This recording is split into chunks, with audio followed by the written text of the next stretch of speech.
दोस्तों आज हम लोग हैं भारत के सबसे स्वच्छ शहर इंदौर में और यहाँ पर एक छोटे से कमरे में एक अनोखी फसल की खेती की जा रही है जिसे अगर आप खाएंगे तो आपकी सेहत में सुधार होगा और अगर आप इसे उगाएंगे तो आपके पॉकेट की सेहत सुधरेगी।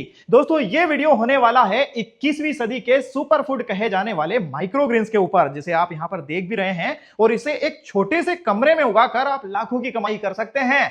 आखिर ये माइक्रोग्रीन्स क्या है, इसे हमें खाना क्यों चाहिए और इसे उगाना क्यों चाहिए, इसकी खेती कैसे करते हैं, इसके लिए सेटअप कैसे तैयार करना है, उसमें खर्च कितना आता है, इस फसल से कितना कमाया जा सकता है, अर्निंग पोटेंशियल कितना है इस फसल का और सबसे महत्वपूर्ण इस फसल को बेचना कहां और कैसे है, इस पर विस्तृत चर्चा इस वीडियो में हम करने वाले हैं। तो चैनल पर नए हैं तो सब्सक्राइब कर लीजिए, बेल आइकन प्रेस कर लीजिए और वीडियो पर अंत तक बने रहिएगा क्योंकि माइक्रोग्रीन्स पर अब तक का बेस्ट वीडियो आप देखने जा रहे हैं क्योंकि इस सेटअप के मालिक इस फसल की रग रग जानते हैं। तो आइए उनसे चर्चा करते हैं। नमस्कार सर। नमस्कार। स्वागत है आपका फार्मिंग तकनीक पर। बहुत बहुत धन्यवाद आशीष जी। और जहाँ तक हम बात करें मेरे बारे में, मैं आपको बता दूं कि मेरा नाम अनिल जायसवाल है और मैं एक अर्बन फार्मर हूं और इसके पहले मैंने सेफ्रॉन उगाया था और अभी मैं वर्तमान में माइक्रोग्रीन उगा रहा हूं इंदौर शहर में। चूंकि ज्यादातर लोग अभी हमारे देश के ये नहीं जानते हैं कि ये माइक्रोग्रीन्स आखिर है क्या, जैसे यहाँ पर आने के पहले मैं भी नहीं जानता था कि ये क्या है। हाँ। तो पहले माइक्रोग्रीन्स क्या है इसके बारे में एक बार बात कर लें। बिल्कुल, तो ये 4 स्टेजेस में सब्जी उगती है। तो पहले स्टेज होती है जब हम बीज को डालते हैं जी। किसी भी मीडिया में, है ना। तो जब बीज को हमने डाला तो बीज 2 दिन के अंदर में उगता है ना। तो उसको बोलते हैं स्प्राउट या अंकुरण, जो कि हम सब भली भांति जानते हैं। फिर वो अंकुरण के बाद में हम जो अंकुरित बीज है उसको प्रकाश संश्लेषण में लेके आते हैं, जहां पे हम उसको लाइट की इंटेंसिटी देते हैं, प्लस हम उसका जो टेम्परेचर है 20 से 25 डिग्री रखते हैं और एक अच्छा वातावरण रखते हैं और हाइजीनिक कंडीशन रखते हैं। तो 3 से 7वें दिन तक ये ग्रो हो जाता है और जो 7 से 15 दिन की जो स्टेज होती है उसको माइक्रोग्रीन कहा जाता है। इसके बाद में जब ये ऊपर बढ़ जाता है तो वो बेबी ग्रीन कहलाता है और आखिरी में जब वो 30 से 60 दिन में जाता है तो एक अपनी सामान्य जो सब्जी होती है जैसे मेथी है, पालक है या गोभी है, वो हम जो हम एक मार्केट से लेते हैं, वो एक मेच्योर वेजिटेबल होती है। मतलब सर माइक्रोग्रीन्स पहले जो मैं सोचता था कि ये कोई फसल का नाम है, वो एक्चुअली फसल का नाम नहीं, फसल की अवस्था है, स्टेज है। 7 से 14 दिन के बीच में जो स्टेज होती है फसल की किसी भी सीड के उगने के बाद की, उसे माइक्रोग्रीन कहा जाता है। सर बेसिकली इसमें कौन से सीड्स उगाए जाते हैं? जैसे यहाँ पर मुझे बहुत सारे कलर्स दिखाई दे रहे हैं, तो ये इसमें किन किन प्रकार के सीड्स उगाए जा सकते हैं? जो आपकी किचन में यूज करते हैं तो वो सब यूज कर सकते हो। अच्छा। हाँ, हम लोग जो उगा रहे हैं, हम ब्रोकली उगा रहे हैं। इसके बाद में हम रेडिश, है ना, ये रेडिश है ना, पर्पल सेंगो इसको बोलते हैं, रेडिश है। ठीक है। इसके बाद एक अरोगुला है, अरोगुला मतलब रॉकेट सलाड है ना। इसके बाद में आप चाहो तो इसमें स्पिनेच, पालक उगा सकते हो। फेनुग्रीक, है ना, जिसको मेथी कहते हैं, जिसका डायबिटीज में बहुत उपयोग होता है। इसके बाद आप सनफ्लावर उगा सकते हो। तो इसकी काफी सारी वेराइटीज है जिसपे आपको जो लगे उस पे आप, मतलब इससे फिर मैं ये अब समझाऊं कि अगर कोई सीड आप उसकी बुआई करते हैं और वो माइक्रोग्रीन वाली स्टेज पे मतलब 7 से 14 दिन की स्टेज पे होता है तो वो हमारे लिए बहुत फायदेमंद है। अब अगर हम हार्ट के मरीज हैं तो हमारे लिए जो सीड फायदेमंद है वो उस प्रकार से हम लोग उनके माइक्रोग्रीन तैयार करें। बिल्कुल बिल्कुल। तो जैसे मैं आपको समझाना चाहता हूं कि जो माइक्रोग्रीन की स्टेज है वो जो 7 से 15 दिन या 14 दिन की जो स्टेज होती है, उसमें उसकी न्यूट्रिशनल जो वैल्यू है वो 4 से 40 गुना ज्यादा होती है। तो ये रिसर्च हुई और ये रिसर्च कब हुई कि 2012 में जब यूनाइटेड स्टेट्स ऑफ अमेरिका में कुछ लोगों ने स्प्राउट को खाया तो वो करीब 30 लोग बीमार हो गए। तो उन्होंने फिर डिफरेंट यूनिवर्सिटीज को इस पर रिसर्च के लिए लगाया। तो जो यूनिवर्सिटी ऑफ मैरीलैंड है उसने ये जो सब्जियों की अलग अलग अवस्थाएं हैं उस पर उन्होंने काफी रिसर्च किया और 2013 से लेके 2018 तक जो रिसर्च की उन्होंने पाया कि जो माइक्रोग्रीन वाली अवस्था है उसमें इसकी न्यूट्रिशन वैल्यू सबसे ज्यादा होती है जी। और जो वर्ल्ड हेल्थ ऑर्गेनाइजेशन की जो रिसर्च है वो ये बोलती है कि हर एक स्वस्थ आदमी को 400 ग्राम प्रतिदिन हरी सब्जियां खाना चाहिए, फ्रूट्स खाना चाहिए और दाल, रोटी, चावल, कार्ब वगैरह जो हम लेते हैं, फ्रूट्स हैं वो लें। बट ये माइक्रोग्रीन अगर आपने सिर्फ 15 ग्राम खाया तो 400 ग्राम जो सब्जियां आपको खाना है उसके बराबर इसका न्यूट्रिशन आ जाता है। अच्छा, मतलब 400 ग्राम की बजाय आप शरीर को केवल 15 ग्राम दो, हाँ। ना तो शरीर को ज्यादा मेहनत करना होगी और न्यूट्रिशन भी उतना मिल जाएगा। हाँ, जैसे आपने बताया ब्रोकली, तो ब्रोकली एक जो ब्रोकली का माइक्रोग्रीन है हमारा ये, अगर ये माइक्रोग्रीन अगर कोई भी खाता है ना, तो ब्रोकली के माइक्रोग्रीन्स में सल्फोराफिन होता है और फाइटोकेमिकल्स होता है ना। तो ये जो फाइटोकेमिकल्स है ये जो कैंसर की जो सेल्स होती है उसको कवर करता है, ये मतलब कैंसर की सेल्स को बढ़ने नहीं देता है। और जो भी आप अगर उसमें कुछ थेरेपी ले रहे हैं, कीमोथेरेपी ले रहे हैं, तो उसकी इफेक्टिवनेस को बढ़ाता है। तो ये ऑलरेडी प्रूवन है। और ऐसा नहीं है कि सिर्फ कैंसर है, इसको खाने के बाद में आपका इम्यूनिटी बूस्ट होगी, आपकी जो हड्डियों की बोन की ताकत बढ़ेगी, आपकी जो आंखें हैं इसमें कई ऐसे प्रोडक्ट हैं जिसमें विटामिन ए बहुत ज्यादा है, विटामिन बी है, सी है, के है, ई है। तो अलग अलग जो प्रोडक्ट है उसको अगर हम लेते हैं तो हम हमारी हेल्थ को अच्छा कर सकते हैं। मैंने सुना है सर कि ये स्पेस में जाने वाले लोग सबमरीन्स में भी इस्तेमाल किया जाता है। तो इसकी वजह यह है कि ये 7 दिन में रेडी हो जाता है, है ना। 7 दिन में जब आपने ये बीज को किसी भी मीडिया में लगाया, उसके बाद उसको 3 दिन के बाद में उसको लाइट दिया, और इसमें आपको कुछ केमिकल फर्टिलाइजर डालने की जरूरत नहीं है, सिर्फ आप उसको वाटरिंग करना है और 7 दिन में ये रेडी टू ईट हो जाता है। और इसमें जो न्यूट्रिशनल वैल्यू है, तो इसमें विटामिन हैं, मिनरल्स हैं, फाइबर्स हैं, फाइबर्स जो आपकी गट पे काम करते हैं, इसके बाद फाइटोकेमिकल्स हैं, और everything is proved by science जी। तो सारे डेटा अवेलेबल हैं, आप कहीं पे भी इसको एआई के थ्रू आप रिसर्च कर सकते हैं। और हमारे लिए सबसे अच्छी बात है कि हम इंदौर शहर में ब्लिंकिट के साथ जुड़े हुए हैं। तो अगर किसी को चाहिए तो वो ब्लिंकिट पे ऑर्डर करते हैं, तो 15 से 30 मिनट के अंदर में उसके घर पे पहुंच जाता है।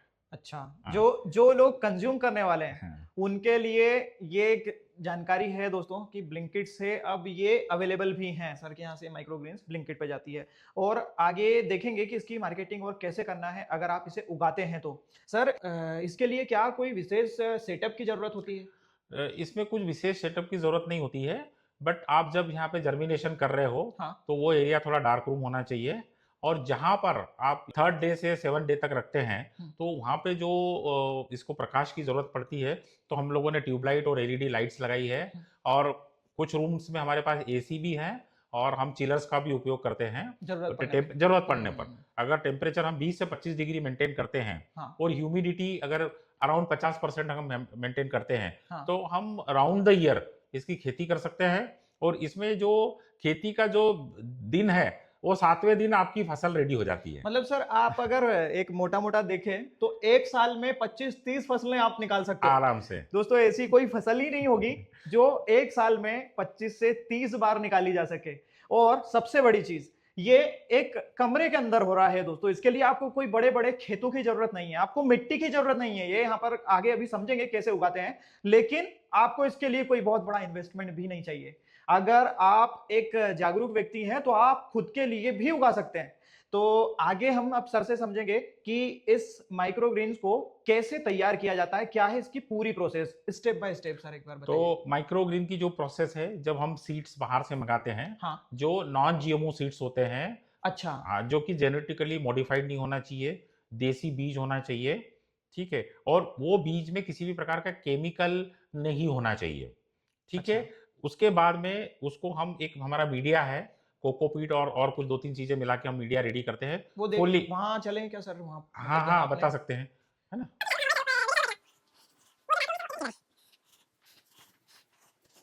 अब हम डार्क रूम में पहुंच चुके हैं। तो जैसे आप ये देख रहे हैं, ये स्प्रिगल का हमारा जो सीड्स है, हम इसको एक दिन पहले ही तैयारी करके रख लेते हैं, और फिर इसके बाद मतलब में ये आपने ये जो छोटी छोटी डिबियां दिख रही हैं, इनमें आपने मेजर करके एक दिन 2 दिन पहले ही हम रेडी कर लेते हैं, ताकि कम ज्यादा नहीं हो। हाँ, कम ज्यादा नहीं हो। और दूसरा, जब हमारा सुबह मॉर्निंग में जब स्टाफ आता है, जब सोइंग के लिए जब इसको हो, तो फिर हम इसको इस टाइप की जो पनेट है उसमें हम इसको अच्छे से ऐसे फैला के इक्वली मतलब समानांतर करके, और फिर इसको कोकोपीट के अंदर में और जो मीडिया है उसमें हम रख देते हैं। उसके बाद में फिर हम इसको ये लीजिए, और फिर ये जर्मिनेशन की स्टेज आ गई है। देखिए कितना छोटा छोटा प्यारा सा जर्मिनेशन है हमारे स्प्रिगल माइक्रोग्रीन का, और ये डार्क रूम में रहेगा करीब 2 दिन, 2 से 3 दिन। मतलब और ये आपने कोकोपीट के ऊपर सीड डाले हैं, उस पे आपने पानी स्प्रिंकल किया है हाँ। और डार्क में रखा है। हाँ, और फिर हम ये इसको ब्लैक ट्रे के अंदर में रख देते हैं। इसके ऊपर एक ब्लैक ट्रे और रखते हैं और उसके ऊपर ये हम ये बोर्ड रख देते हैं। ये क्यों सर, ये ये डार्क रूम क्यों? ये डार्क रूम इसलिए कि जो जर्मिनेशन है वो डार्क रूम में सबसे बढ़िया होता है। अच्छा। हाँ, अंधेरे में जब भी आप देखेंगे, जब भी आप स्टडी करेंगे साइंस में, तो जर्मिनेशन बहुत अच्छा रहता है। और इसका टेम्परेचर हम 25 डिग्री के आसपास रखते हैं इस रूम का। और अगर आप इधर आइए, आप थोड़ा देखेंगे, देखो हमने एयर के लिए वहां पे हेपा फिल्टर लगाया हुआ है। अच्छा। जो कि 0.3 माइक्रोन एयर हमको सर्कुलेशन देता है जी। और ये जो हमारा वर्टिकल के लिए हमने हाँ। ये वर्टिकल के लिए जो भी ट्रेज इस ढंग से रखी है ताकि कम 1 2 space में। 3 4 5 मतलब जगह को हम अच्छे से यूटिलाइज कर सकते ये हैं। सब में अभी सर यही है। हाँ, ये हमारा डार्क रूम में जब 2 से 3 दिन में ये जब जर्मिनेशन हो गया, इसके बाद हम पास वाले रूम में मैं आपको ले चलता हूँ। इनको फिर शिफ्ट कर। हाँ, हम इसको शिफ्ट करते हैं। डार्क रूम के बाद में 3rd डे से हम लाइट का एक्सपोजर देते हैं। अच्छा, ये तीसरा दिन है मतलब? ये 3rd डे है ना। हाँ। तो 3rd 4th 5th और 6th डे है ना, हम इसको ये लाइट में रखते हैं। प्लस हमने टेम्परेचर को मेंटेन करने के लिए इसमें एसी लगाया हुआ है। और जो हमारा जो नीचे वाला रूम है जहाँ पे 6th और 7th डे में हम ह्यूमिडिटी की अगर जरूरत है तो वो भी देते हैं, और टेम्परेचर को अगर और भी कम करना है तो हम उसमें कर सकते हैं। और इसमें सर जैसे अभी तक ऐसा कोई रॉकेट साइंस मुझे दिखा ही नहीं। आप 2 से 3 दिन जर्मिनेशन के लिए डार्क रूम में रखा, यहाँ पे लाए, यहाँ पे 3 से 4 दिन लाइट में, क्योंकि लाइट और अपने को तापमान टेम्परेचर ताकि ये प्रकाश संश्लेषण करके और ये तेजी ग्रो से हो जाए। और फिर जो लास्ट वाला जो रूम है मैंने दिखाया आपको, वो वहां पे हम इसकी पैकेजिंग कर लेते हैं। अच्छा, तो ये लाइट्स जो हैं सर, ये तो नॉर्मल लाइट्स हैं या फिर कोई? नहीं, सब नॉर्मल लाइट्स है। नॉर्मल लाइट्स, सब नॉर्मल लाइट। वहां पे सर 6-7 दिन रखने के बाद में क्या ये फाइनल स्टेज है जब यहाँ पे आते हैं? हाँ, हम लोग 6th डे पे इसको इस रूम में ले आते हैं। ये हमारा पैकेजिंग रूम है ना। इसमें भी सारा कंट्रोल एनवायरनमेंट है। और यहाँ से फिर हम इसको जैसे आप ये देख रहे हैं, हम ये जो पनेट्स रेडी हो गई है, ये पनेट्स पे हम एक हमारा जो एक टैग लगाते हैं। आप जैसे कि टैग देखेंगे, ये हमारा टैग है, ये ब्लिंकिट को जा रहा है। अच्छा। तो ये जो टैग लगा हुआ है, ये लगाने के बाद में इसको हम ये थर्मोकोल के बॉक्स में रखते हैं। और साथ में हम इसके साथ में एक ये जो इसको ठंडा करने के लिए ये आइस पैक है। आइस पैक है। ये आइस पैक को हम इसमें आइस पैक रखते हैं। और ये यहाँ से करीब 18 किलोमीटर दूर जो उनका वेयर हाउसिंग है, वहां पे हम इसको हमारी मतलब एसी व्हीकल में जाता है। अंदर भी ये यहाँ पे आइसोलेट हो जाता है बाहर के एनवायरनमेंट से। अंदर आप इससे ठंडाई भी मेंटेन करते हैं, तो ये बिल्कुल फ्रेश वहां पे जाएगी। और एक और चीज दोस्तों जो मैंने देखी है यहाँ पर, वो हम ये देख रहे हैं कि यहाँ पर ये देखिए जो ये मीडिया का इस्तेमाल किया गया है, ये उसके साथ में ही जा रही है। मतलब आप जो भी कंज्यूमर है वो डायरेक्टली इसको कट करेगा और खाएगा। इसका खाने का तरीका ये है कि ऊपर से आपको इतना 3 सेंटीमीटर ऊपर से कट करके, और सिर्फ आपको इसको कच्चा ही खाना है। इसको पकाना नहीं है, नहीं इसको किसी में तेल में छोकना है या इसको टेम्परेचर देना है। जैसे अपन धनिया खाते ना, धनिया जैसे ही इसको आप पिज्जा में, बर्गर में या आप पोहा में आप इसको इस्तेमाल कर सकते हैं। सर ये मैंने सबसे अनोखी चीज देखी है, वो ये है कि आपकी ये जो पैकिंग है दोस्तों, यहाँ पर किसानों को समस्या रहती है कि हम कैसे इसको मार्केट तक ले जाएं, तब तक तो फसल ही मुरझा जाती है। यहाँ पर आप देखिए ये कितना यूनिक कॉन्सेप्ट है जो इस पैकिंग में ही उगाई जा रही है। और उसके बाद देखिए मीडिया के साथ में ही इसको पैक करके, और इस प्रकार से आप देखिए आइस बॉक्स के साथ में और ये पैक होके जाती है। मतलब ये जहां जाएगी इस प्रकार से लगभग पूरा फ्रेश मेंटेन होके जाती है, और वो हार्वेस्ट करके जो व्यक्ति खाता है उसको बिल्कुल फ्रेश ये मिलता है। सर अभी जो यहाँ से हम लोग यहाँ तक आए, ये आपने अभी जैसे कहा कि ब्लिंकिट को जा रहा है, ये बहुत बड़ा प्रश्न है सर किसी भी खेती में, कि उगा तो सकते हैं, हर किसान कहीं ना कहीं से जानकारी जुटा के और फसल उगा सकता है, लेकिन बेचने का क्या तरीका है सर? इसको आप कहाँ कहाँ बेचते हैं? हम जैसे ये बॉक्स हमारे रेडी हो गया है, तो ये ब्लिंकिट को चला जाएगा। इसके अलावा जैसे होटल्स में, जैसे सयाजी होटल्स का ऑर्डर आता है, तो हम होटल को हम जो भी ऑर्डर एक दिन पहले हमको मिल जाता है ना, उसके हिसाब से हम उसको रेडी करके पहुंचा देते हैं। कुछ बड़े बड़े फंक्शन होते हैं बड़ी बड़ी होटल्स में, तो वहां पे भी उनको बहुत लगता है, तो वो हमको ऑर्डर दे देते हैं कि आज यहाँ पे 2000 लोगों का खाना है और हमको इतने बॉक्सेस लगेंगे, तो वो हमको ऑर्डर करते हैं। हम उनका जो मेन ऑफिस है वहां पहुंचा देते हैं, या डायरेक्ट हम होटल पे भी पहुंचा देते हैं। ऑर्डर कैसे करते हैं सर? वो हमको व्हाट्सएप पे भेज देते हैं कि अच्छा। हमको इतने पनेट्स लगेंगे, इतनी ट्रे 3 दिन 4 दिन के बाद लगेगी, तो हम उसके हिसाब से उसकी तैयारी कर लेते हैं। मतलब सर जहां तक मैं अब तक जो समझाऊं, फसल को उगाना रॉकेट साइंस नहीं है, लेकिन फसल को बेचना रॉकेट साइंस है, जिसपे आपने मेहनत भी की है और इस तरीके से आप लोगों तक बिल्कुल फ्रेश पहुंचा पा रहे हैं। मतलब आपको सर अभी तक ये लगता है कि ये अगर हम इसे कमर्शियल लेवल पर ले जाते हैं तो ये प्रॉफिटेबल है? बिल्कुल है, क्योंकि एक महीने में आप 4 से 5 फसल ले रहे हो।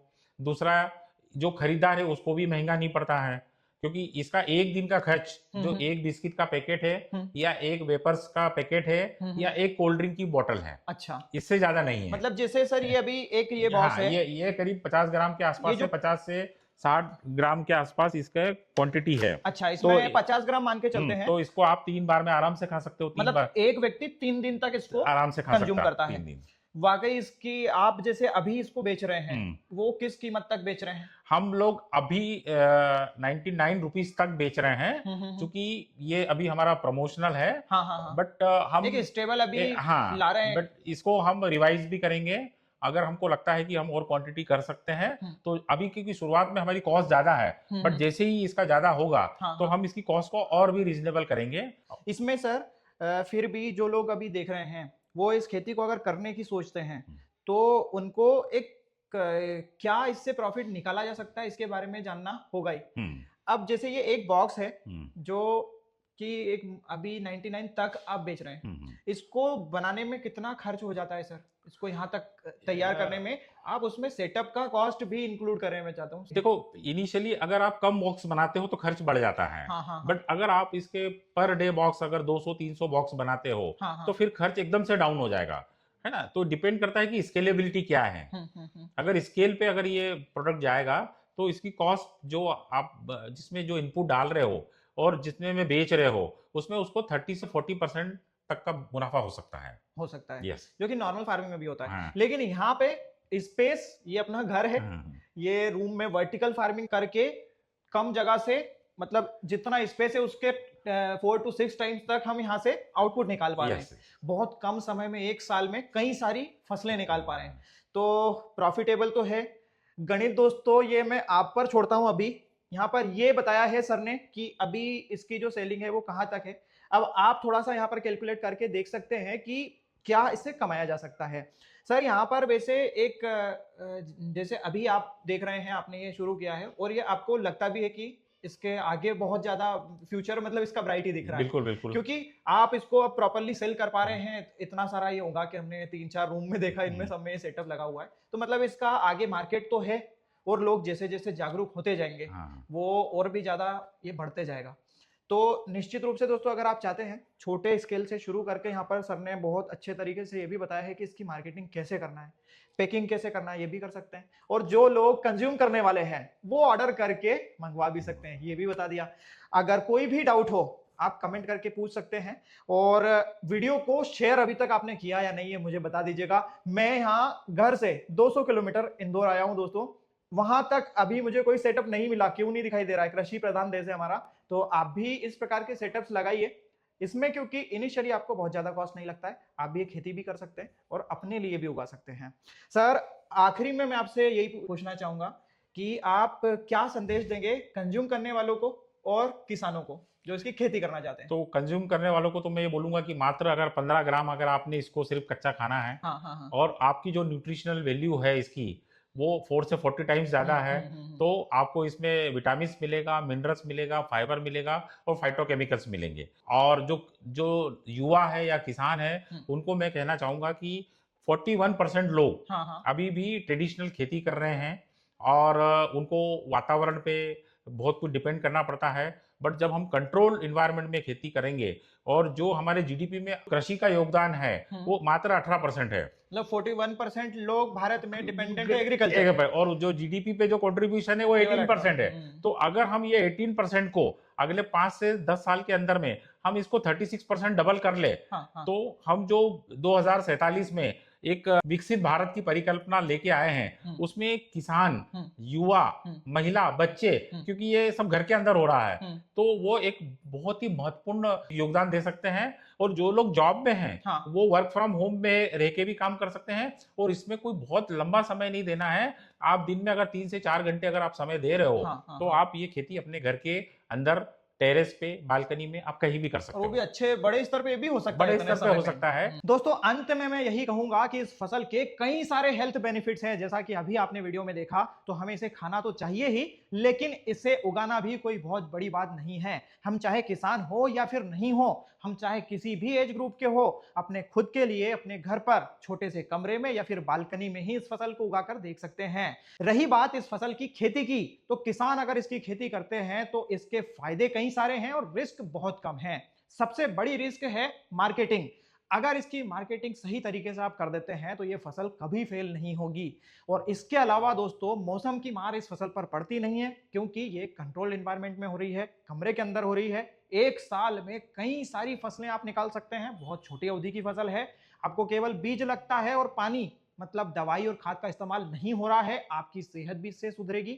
इसके साथ ही शुरुआती लागत भी बहुत कम है, तो आपको किसी बड़े नुकसान का खतरा नहीं है इस खेती को करने में। तो आप इसे लगाकर देख सकते हैं। कौन कौन ये फसल लगाना चाहेगा मुझे कमेंट करके जरूर बताइएगा। चैनल को सब्सक्राइब करके बेल आइकन प्रेस कर लीजिएगा। ऐसे ही उपयोगी वीडियोस अगर लगातार आप देखना चाहते हैं तो साथ ही लाइक और शेयर जरूर करिएगा, क्योंकि बहुत मेहनत वीडियो को बनाने में लगती है, तो हमें भी सपोर्ट इससे मिलता रहे। दोस्तों, मिलते हैं ऐसे ही एक और नए वीडियो के साथ में। तब तक के लिए आप करते रहें मेहनत और देखते रहें फार्मिंग तकनीक। धन्यवाद।